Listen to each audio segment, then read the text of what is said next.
Hello, ladies and gentlemen, boys and girls. This is the Star Chronicles Dallas Cowboys football podcast. I'm your host, Troy Hill, and I'm joined here with a starstruck fan and Kyle. How are both of you gentlemen tonight?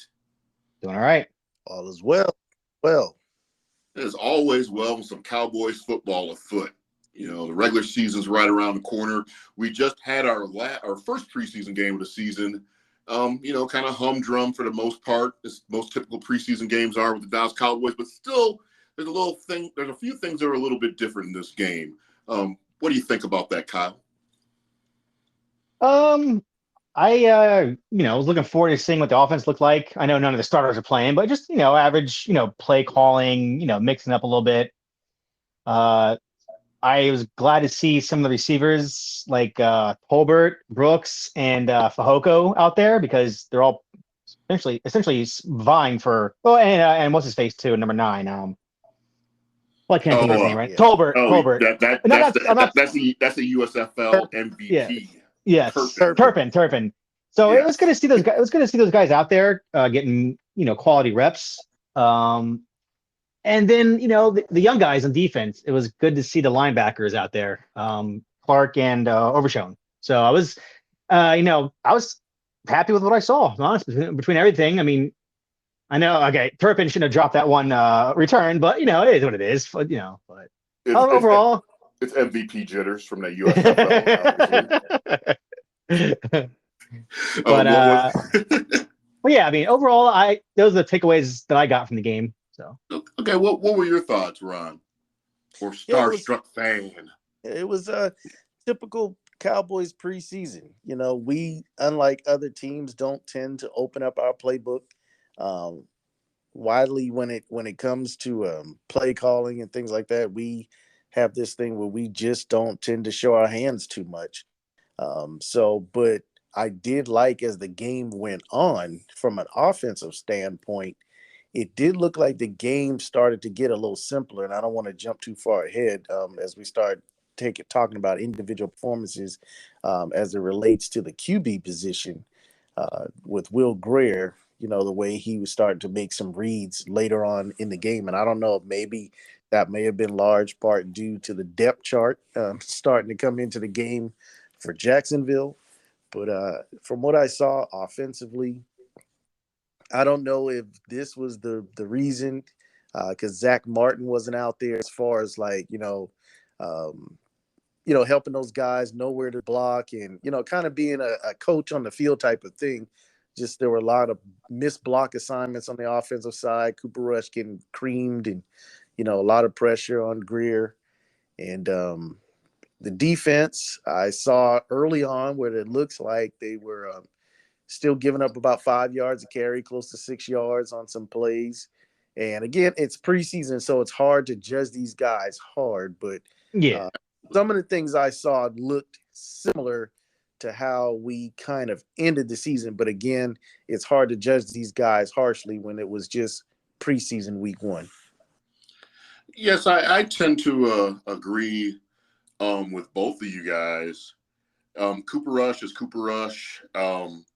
He's a great backup quarterback. What can I say? And let me go ahead and emphasize that one more time for the listener. Backup quarterback before things get a little goofy before the season even starts. If he was starter quality, he would have signed with another team to become a starter in this offseason. Yeah. You guys agree with that? Exactly. So the logic of people sitting there talking about Cooper Rush last year, it is really, really dumb at this point. And they're already starting. I've already seen people saying, my quarterback, Cooper Rush, and these people just need to be let go somewhere because it doesn't make any sense. What about Deuce? Because that's been the rave of the city and everybody's been excited, looking forward to seeing this guy. And now we got a chance to see him. So what is your overall opinions of his performance? You want to take that one, Kyle, first? Yeah, sure. I liked what I saw, man. I always thought that, he's not going to be a 25 carry guy. You know what I mean? But if you could get him in certain situations, he is so small where he gets behind that line and you're not going to be able to see him. You know what I mean? You're just not going to be able to see him. Like, he was I get he's playing against backups, but he was breaking ankles out there. You know what I mean? Like, he was legit breaking ankles, and I think it's going to be hard to find him on certain situations when they need to run the ball. You know what I mean? Yeah. I'm not going to ask him to be my, third and one, fourth and one, or I'm not going to ask him to pass protect on third and long. But there has got to be ways where you could scheme some plays for him. I mean, 8 touches, 10 to 10 touches. I think it's probably his sweet spot. You know what I mean? I totally agree with you, and I would actually something I haven't heard anybody talk about. I would like to see Deuce and Turpin in the backfield because I think Turpin provides the same type of difficulty for a defense because he's a little bit shorter as well. And he's fast. He's got speed. Yeah.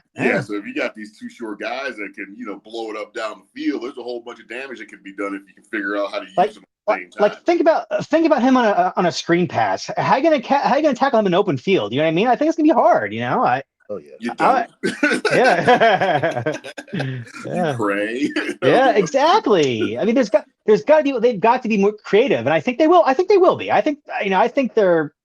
I'm going to give this staff credit. I thought Kellen Moore was kind of bland and stuck in his ways, but I think he'll be more creative and find ways to use guys like Turpin more and Deuce more.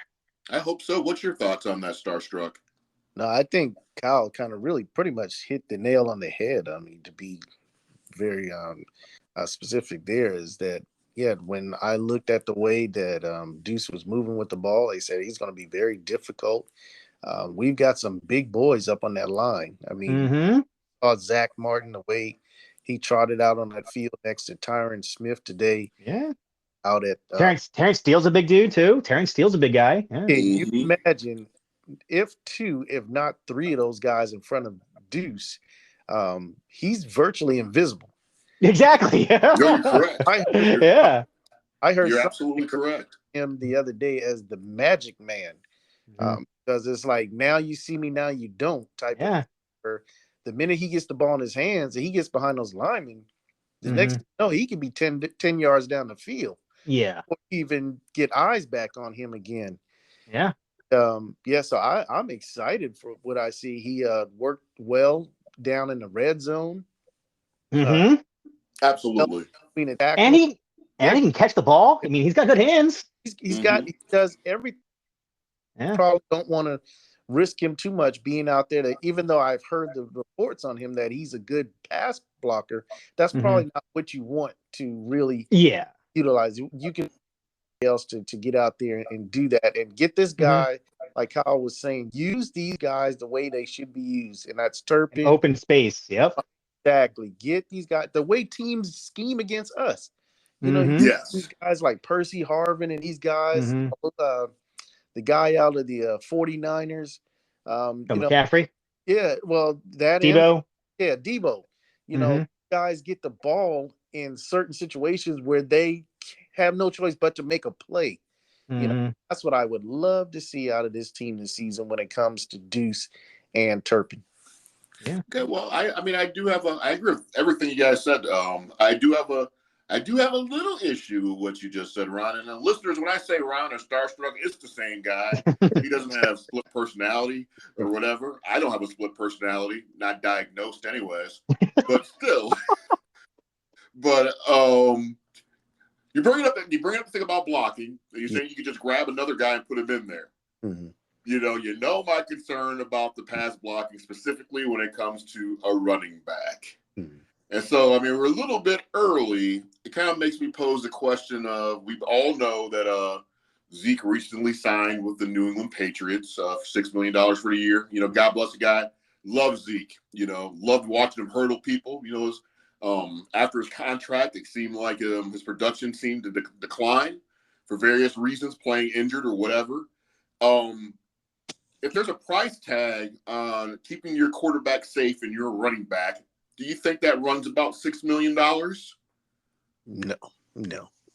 I'm not either. I mean, why we're talking to 32 teams. Why is it only the Dallas Cowboys are so concerned with the pass blocking running back? I don't hear about this from any other team. I mean, I'll go as far as say, name me one other running back that we talk about on the level of Zeke, just pass blocking running back, because no one gives a crap. Let's be real here. No one cares. No one cares. I just think after having your starting quarterback be injured one year, miss several games, and then, for most of the season, actually, and then, last year he missed a few games. Is that something that we should really be concerned about? That's all. Okay. And I'll put it this way. We're taking a cap hit by cutting him, right? Was it 10 million, 12 million, right? Yeah, something like that. Okay, yeah. so you can't ask yourself, is he worth 6 million? Is he worth 12 million to keep? Are we talking about $12 million for a guy, a running back who will pass block on 3rd and 7? And the answer to that is no. I would double down on that and say hell to the no. Yeah, exactly. So I mean, if we're already paying him $10-12 million not to be here, we can't on top of that bring him back for $6 million. It makes no sense. I mean, okay. I don't know. That's just me. I can't be paying $6 million for a pass. I can go find a fullback for a league minimum to do the same job. A tight end already on the team, Kyle. Exactly. Or a tight end. Exactly. Yeah, 100%. Put him at age back. Yeah. Okay, fair enough. I just figured I'd pose that question because, I think people, kind of think about those things. I know, I get it, but I feel like it's mostly Dallas fans. There's this obsession with. It's almost like the excuse to keep Zeke. Well, he doesn't run anymore. He's slow, but he pass blocks. You know what I mean? Like, well, how much is that really worth? You know what I mean? Like, it's just, but Dallas fans just justifying to keep Zeke. I don't know. I don't get it. Guy is so far past his prime that if his best quality is pass blocking, I mean, what's that really worth? To me, it's worth league minimum. Yes. What is league minimum? What's league minimum right now? It's probably like $400,000 for 1 year. I don't even know. What a veteran minimum? I don't know. It'll probably be somewhere around there in ballpark, which I would dive all over that if it was me. But then again, I'm bargain bin Hill, so I'm not going to pay $6 million up to $6 million for his services. I just figured I'd ask, and listeners, if you want to go ahead and chime in, if you have some thoughts and opinions about Zeke Elliott, or you just have questions in general, please go ahead and send us an email at TSC Dallas Cowboys Podcast at gmail.com. Again, that's TSC Dallas Cowboys Podcast at gmail.com. Cool. So what do you guys think about just overall play on the defensive side of the ball? I thought it was pretty good. Me too. Yeah. Go ahead, Ron. They were decent. Would you go on the verge of saying this is the most depth we've had in the defensive side of the ball in a long time? I would. I would have to say yes. Yeah, definitely. Yeah. Okay. I mean, it makes me, like I said, it's something we got. I feel like Clark and Overshone at middle linebacker, they look good, man. I mean, I know they're playing backups, but they look good. You know what I mean? The safeties look good. The cornerbacks, I mean, I can't even remember the last time I thought about Jordan Lewis. I couldn't even tell the last time I even thought of his name. You know what I mean? Like, that's how much I don't miss him. You know what I mean? Like, I feel like this team that, between Bland and Diggs and Gilmore, I know those guys didn't play, but you know what I mean? Like, considering I don't think a single starter actually really played, I thought the defense played okay. There was rookie mistakes on those quarterback options where the defensive ends bit hard, you know what I mean? But I mean, those are like 4th string guys, you know what I mean? Like, I can't get mad about that. You know what I mean? I think a guy like Lawrence and Parsons know to set the edge. You know what I mean? So absolutely. I can't, so. But, I mean, what's your thoughts, Ron? Yeah, I was going to say now something I did notice coming from the defense, which no matter the depth, I guess I give credit to Overshone for what I definitely saw out of him. Some concerns that I did have with the defense that even plagued our starters last year is the read option. I saw some vulnerabilities in that in this game. I don't know if you guys really see that, but yeah, there was some times, with misdirection with the QB was still throwing our defense off. And remember, we had issues with that last season. Yes.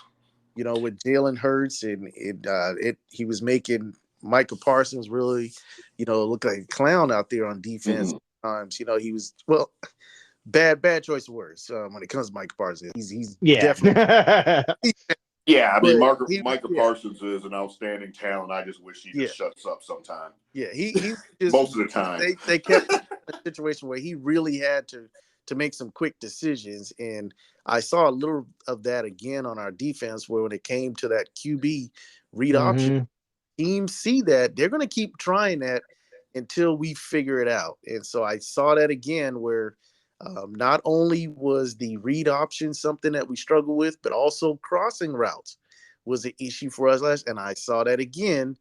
Again, this is preseason week 1, and we had some depth guys out there. Yeah. But we're still trying to figure out our cornerback number 3 spot. So those guys that were out there are going to be the ones that are fighting for that inside spot and could be vulnerable again with that crossing route. We saw some of that on last year. So that was just a couple of concerns, but one big positive, and I kick it back over to you guys, is just seeing Mozzie. You really, unless you're paying attention to the game, to that center, and it's hard to do that because the camera doesn't really focus on that in the middle of the field like that and that in close. But he was taking on a lot of blockers, which was freeing up our linebackers, what made the linebackers look outstanding because so many guys are having to put a hat on Mozzie to try to down. But that's it for me on this end. Yeah, and the typical fan is not going to really recognize that because he's going to expect a player just like blowing up everything. And Reggie White, you know, from what you want from your defensive tackle, you want him to plug holes. His job primarily is to free up lanes for a linebacker to get through. Yeah. So in essence, he's doing his job, you know. So I can't about that at all. And let's be real here. When he's out there with Hankins, Parsons, and Lawrence, what more teams are going to be worried about the guys on the edge and Hankins? You know what I mean? Like, so he's gonna have a lot of opportunity. Let's be real here. There's going to be some meat on the bone for him. Exactly. But that ends up coming to, you know, we'll figure that out. You know, either he's a guy that can follow his assignment, his job, or he can be that special player that's a first-round draft pick. That can do his job, but also get the meat off the bone and stuff that's out there. Exactly. You know, and that's the difference. I mean, you could have assignment roles all the way across the board and stuff. If you want to play football, of course you can do that, but you got to have players that are going to sit there and do outside of their roles just a little bit. If you have a team, you know, 100% of it, 65% of it can go outside of what their actual job is. You got a playoff contender right there. Mm-hmm. You know, it's really as simple as that. you know, definitely. Yeah. So talking about big news for the week, Zach Martin finally getting signed and stuff. That's some great news coming into the season. I'm very, very excited. It makes the offensive line's job even easier. What's your guys' thoughts? Go ahead and go to Kyle. I'm thankful. I mean, I don't know if you guys saw the. Did you guys see that? Like, I think it was a scrimmage. It was the Eagles and Ravens. Their first-round pick, Carter from Georgia, he blew right by the Ravens' right guard like he was a freaking cone. And I'm thinking to myself, oh my God, if Zach Martin isn't on this line, we are in trouble because like I don't trust Josh Ball or Farniak or Let's Go. You know what I mean? I mean, that's when you start thinking about should I spend that $6 million? But anyway, no, $6 million to get Zach Martin's ass into camp. That's what I'm talking. That's where I'm with that $6 million to go. I kid. But I'm just thinking, you know, we all saw Georgia's defense be dominant. I mean, this guy has a motor, and I hate that he went to the Eagles. But like I said, if I saw that, I started to worry because I'm like, look at this depth on this line. If Zach Martin is not there, I don't trust Josh Ball or anybody else to do what Zach Martin does. So I'm just thankful he signed. You know, let's be real, he's well deserved. This guy is arguably the second best guard in the league. You know, and Dallas had the cap space. Jerry's just being Jerry. I think he likes we all know he likes the headlines. So yeah, which I wish he would get because it's been like a relatively silent offseason, including until the Zach stuff kind of came up out of nowhere. And I just think even specifically for the Cowboys fan base itself, a silent training camp is the best thing for a Dallas Cowboy fan. I agree. There's irrational fans that be like, it's just preseason. And then there's the fans that are just like completely insane and just come up with crazy stuff every single week that does not make any sense. You know, and, you know, it's just, I mean, there's a difference. I mean, I think there is there's different levels and tiers of Cowboy fan. There's a diehard loyalist that's still realistic and wants their team to succeed. There's a team or a set of fans that thinks the Cowboys are going to the Super Bowl every year, which is ridiculous. There's the fans that say stuff every week and have absolutely zero clue about football. There's also the group that says the Cowboys is a lifestyle, being a fan. No, it's just a football damn team. It's nothing. And I've been a fan for over 40 years. You'll come and listen to this show. Hopefully, I hope you enjoy it. And you will find out between the hosts that are on this show, you're talking over 150 years of Cowboys fandom combined. So, we love our Dallas Cowboy football. Of course, we're the ages where we've probably cried over a game or two in our lives and stuff, over a loss. So we're about as real deal as we can get. We enjoy our team, we love our team, we support our team, and we call them out for the BS that they go through. Yep. We don't make up like goofy weirdo scenarios that don't exist. We say what the actual facts is what's going on. Yep. So that being said, that statement, and again, if you like this program, please share with your friends. This is the Star Chronicles Dallas Cowboy podcast. If you do have questions, or you want to have a question addressed on our show, please go ahead and give us an email at tsc.cowboyspodcast@gmail.com. That being said about the weirdness and the crazy things, what do you think about Dak Prescott this year? Does this absolutely make or break for Dak? Because I know we've always been supporters. We've always kind of been in our own little group when it comes to Dak. People don't dislike Dak for various reasons. They think, but my question is always, what do you replace him with? And don't give me somebody that has the same interception count and the same numbers that they had. That does not make any sense. You got to give me a valid reason. And lots of times the reasons are usually lack of knowledge in football, or they have some other personal reason why they don't like Dak. But what are you guys' thoughts on that? I could take a shot at it first. This is a good trying, testing year for Dak. I would have to agree that it has to be, because he's got pretty much everything at his disposal probably for the very first time in his career. He's came close with some weapons in the past, but I think he's probably even closer going into this season. And what is it, 7 going on 8 or something like that? He's at the point now where the excuses or whatever, you got your head coach calling the plays. Kellen Moore's gone. You've got some wide receivers in now, Brandon Cooks.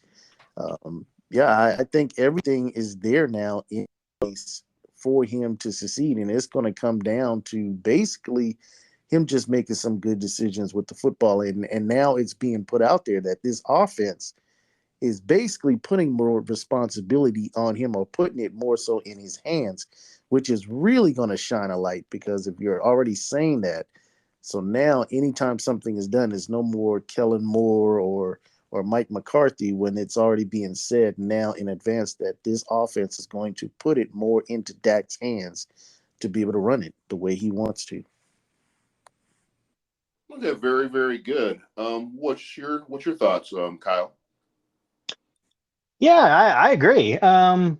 This is probably the most talented roster in a long time. I'm talking a long time. There's always been some holes here and there, but this team from front to back is pretty stacked. Does this deserve the picture? The Tony Romo, DeMarco Murray, Jason Witten. We're not there yet. Is this level? We're not there yet. But as far as a well-rounded, the defense, this is the best defense since probably the 90s. You know what I mean? Let's be real here. Since Ken Norton Jr. was on the team. You know what I mean? So, I just, I've always been a Dak supporter. It last year was an anomaly. Like I said, this guy only averages 8 interceptions a year. That's his career average, 8. And even with last year's 15, it bumps up to 9. You know what I mean? People act like he's Jameis Winston. He's gonna throw 30 touchdowns, 30 interceptions. That's not who he is. He's not Jameis Winston. It just gets to the point where if it's not that, then what is it? Because you can sit there and pluck anything out of the sky. We could go back to the injuries in the offensive line last year. Terrence Steele, Smith playing a different position. Yes. The receivers weren't as good last year. We know that. Gallup was definitely not 100% playing out there. He was not. We know that. He was 100%. Not to mention, it's like we all forget that Dak broke his thumb in week 1. You know what I mean? Like he Yes. played the season. You know, like I think he was back in 4 weeks. You know what I mean? Like I'm not making excuses, but like trying to grip a ball with a broken thumb. You know what I mean? And it's just like you said. And it's just like people want to nitpick, but just there's a lot of different things that played into it last year. You know what I mean? And I totally agree. he's never been a turnover guy. Like I said, people are just overreacting. And I think the receiving core, is solid. The tight ends are solid. I think the offense will be good. I think I'm not that worried about it. I'm really not. Like, he's never been that guy. You know what I mean? He's not like Yeah, I'm not worried about it. I mean, like me, I'm so kicked back cool over this whole thing right now. But then again, it's kind of like how I kind of just like chill about preseason anyway. I don't panic too much. Yeah. But I would like the Cowboys in the future maybe start actually using their starters more so in preseason, at least for a couple of series, just like these other teams do. Yeah. Just so we can get kind of because my thing is, I don't know what the difference is between having an injury in week 1, 2, or 3 of the preseason versus having an injury week 1 of the damn regular season. And you can tell until you can tell me really what the difference is, in that. I mean, I don't buy into we're trying to preserve the player because I think that's kind of like nonsense because some players need to get hit to get right. And that's the reason why the Cowboys don't look like they've ever played football until that first half of the game of the season because they haven't. Yeah, no, I hear you. So I mean, what do you think about that, Ron? Would you like to see more of an actual preseason with these players actually playing more so like they used to like in the 80s, early 90s before they started doing like being so careful?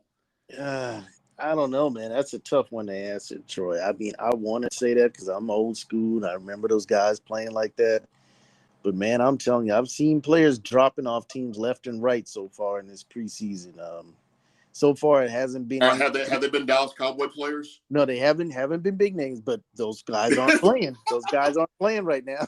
the guys, no, I get the guys that. we're more concerned about that getting hurt aren't on the field right now, and that's one of the reasons to protect is those guys that your Dak Prescott's that kind of like, and it's funny because coincidentally we play this team this upcoming week, the Seattle.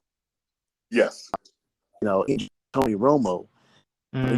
Guys like that, like Dak out there on the field, these guys that are really super competitive, you have an issue like what happened with Tony Romo that kind of took his career out, where these guys don't know how to dial it down. Looking for that play, even though it's preseason, you would hope that he just throw it away like Romo should have done against the Seahawks in a game where, hey, it's a preseason, live to see another down, get rid of the football. Instead, Romo scrambling. I don't think these guys know how to dial it down. I think that's the concern of why they don't want to put these guys out there, because they feel these guys are going to go out and try to make a play and put themselves in situations that cause them to get injured. Dude, that's actually I've never actually looked at it that way. Yeah, that's an excellent point. What's your thoughts, Kyle? Yeah, I don't need to see next week Bobby Wagner drop tackling Pollard and breaking his leg. You know what I mean? Like I don't in a preseason game. You know what I mean? Because Pollard, you know what I mean? I'm just saying, according to the fan base, Deuce is starting. What are you talking about? I'm just throwing it out there. Anybody. You know what I mean? I know because we know that's a dangerous tackle. These guys just kind of like wrap and they just let their bodies fall all the weight. Like I don't need to see that. I don't need to see that happen to CeeDee Lamb because a safety decides he's going to tackle him that way, or Pollard gets tackled by a middle linebacker. You know what I mean? Like I don't know. I all the reps they're getting in practice. I get it. It's not game reps, live game reps. But like I said, the amount of money players get paid these days, you can't risk it. And I know it sounds crazy, but like, CeeDee Lamb is up for a big contract. If he's not even that, but if he doesn't play this year because of, someone breaks his ankle on a freaking routine tackle, you know what I mean? That's going to look bad. You know what I mean? A meaningless preseason game. Like I get it. But like, man, it's so I understand both sides of it because at the same time, like I want Dallas coming out week 1, firing all cylinders. But if Dak hasn't taken a preseason snap and CD, but I don't know, man, I cannot risk, just a freak injury. You know what I mean? A freak injury. I can't do that. Yeah, I understand it, but so many different variables with this team where they find like the most unique ways to lose. You know, Yeah, and, yeah, and yeah, every game seems to matter in some type of way. And I hate for yeah. it to be that they couldn't get their stuff together for a couple of Hmm. quarters, you know, then all of a Yeah, sudden they lost this game, yeah. came back and No, I get stamped, and it. that's I the get game that it. makes the difference, you Yeah. know. I guess my next question would be fumbles between the running back and Turpin. Which one's Yeah. bigger? Does one lose their job more so over the other? Well, who wants to take a stab? Kyle, you want it first? I don't think anyone loses a job over it. I think it's Turpin, he's got to have more ball security. He knows it. Coaches know it. For an MVP of the USFL, he better damn straight. The Dowdle thing, I watched it a couple times. It looks like he just got greedy. It looks like you can see he's Yeah. extending. You could tell he's extending for that touchdown because he's like a yard and a half away, and it got knocked out. Like it's just one of the things Yeah. where, as the running backs coach, got to tell him, hey, just take the yardage. Don't be a hero. You know what I mean? Like I don't think he'll learn from that. You know what I mean? It wasn't egregious. You know what I mean? It was. Yeah. You know, that run got me. That run before the fumble got me excited. I was it was a great run. I was kind of sad that he didn't shift the ball to the left side like we were Yeah. all raised to back in the day. Yeah. And I think his body just got loose when he was trying to fight for those extra couple yards. Yeah. You can see he tries to extend the ball a little bit and doesn't make it. The Turpins it did lead to a touchdown. So it's like, you hate to see a 7-point swing or 8-point swing in that, but it's, they'll learn. They'll learn. I'm not overly worried about it. Okay, you have any thoughts on that? Starstruck. Well, oh Lord, Turpin's was a little bit more serious for me because I think, if I recall, last year he fumbled towards the end of the season as well, right? I think at a crucial. Yeah. Yes. And so now you come back and you're like, hey, okay, that doesn't happen often with him. And then he comes back in preseason. He's the guy, and all the hype this week was that you're most likely not going to see Turpin back there returning anything because his job's locked. Mm-hmm. He gets there, he returns in the first time and he drops it and he puts it on the field. The next time, he's not there.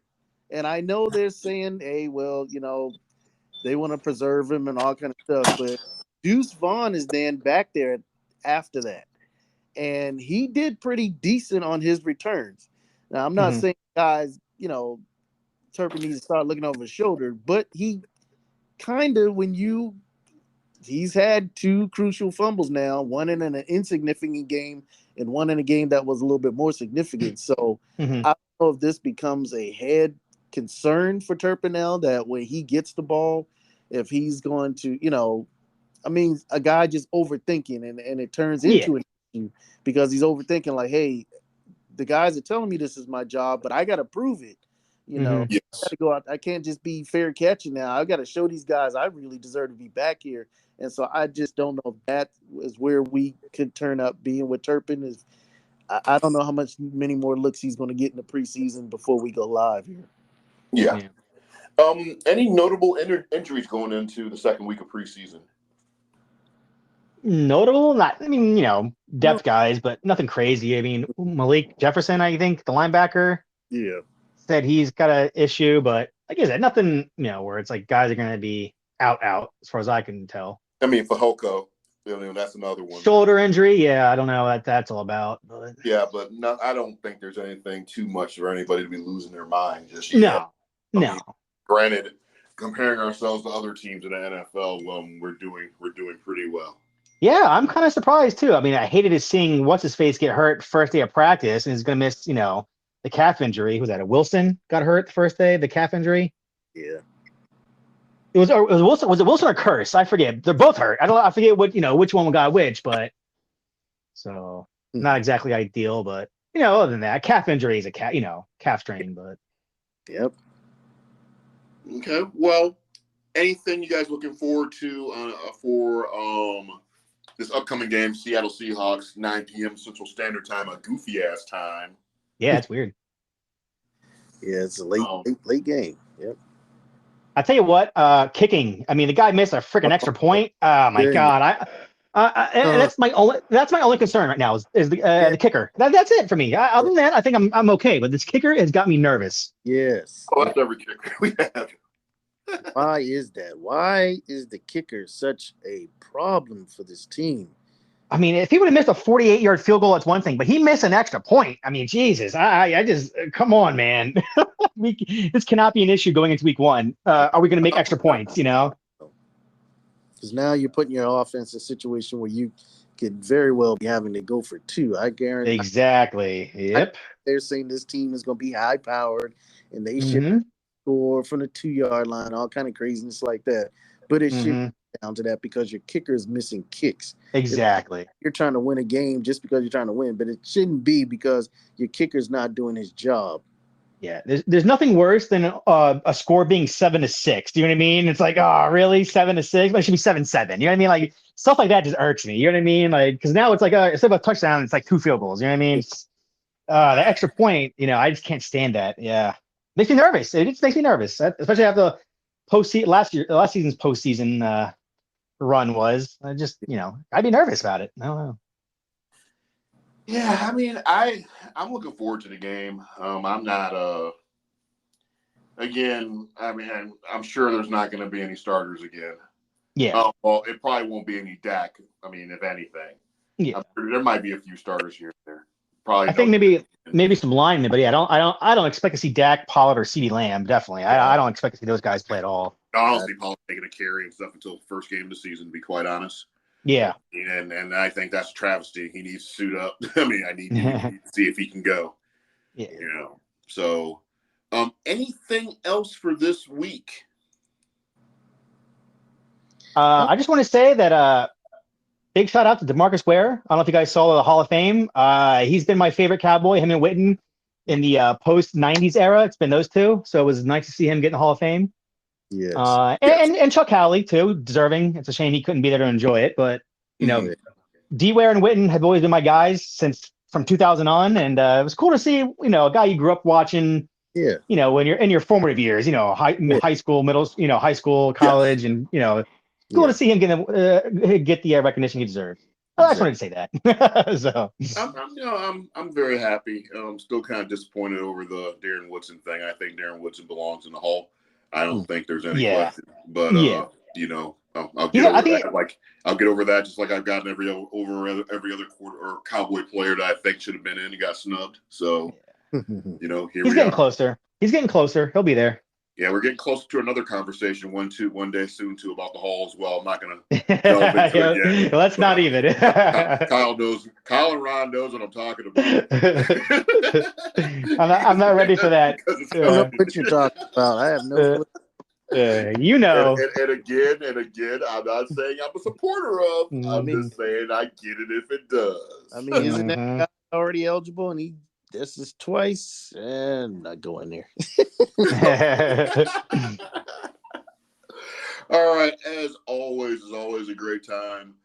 This is the Star Chronicles Dallas Cowboys podcast. Any kind words for the people from either one of you? Hey, give us a listen. We're not blowing smoke up your ass. This is we keep it real. I think all of us keep it real, and I think we're not doing the hot takes. You know what I mean? Like we're not going to throw crap against the wall and hope it sticks. We do our homework, and give us a listen. Yep, excellent. What about you, Ron? Exactly. Join in. Please send in your questions, interactions. Sharing, you think there's some other stuff out there that a little bit more, please put it out there. We'll give it a look at and see if we can get it here on the show and go from there. And as always, go Cowboys. Yep, absolutely. And then again, if you do have a question, you have thoughts about the show, if you have ideas to improve, do not hesitate. This is an email at tscDallasCowboysPodcast@gmail.com. Again, that is T as in Troy, S as in Sam, C as in Cowboys. Dallas Cowboys Podcast@gmail.com. And again, I like to go ahead and bounce back off of Ron and Kyle. This is a show made by fans for fans. We just enjoy the Dallas Cowboys, and we're not using the Cowboys to market ourselves in any kind of way. We're not bigger than the Cowboys. We're just some average Joe Schmoes who just love watching Cowboy football and talking about it. So if you dig the program, please continue to follow us and share with your friends.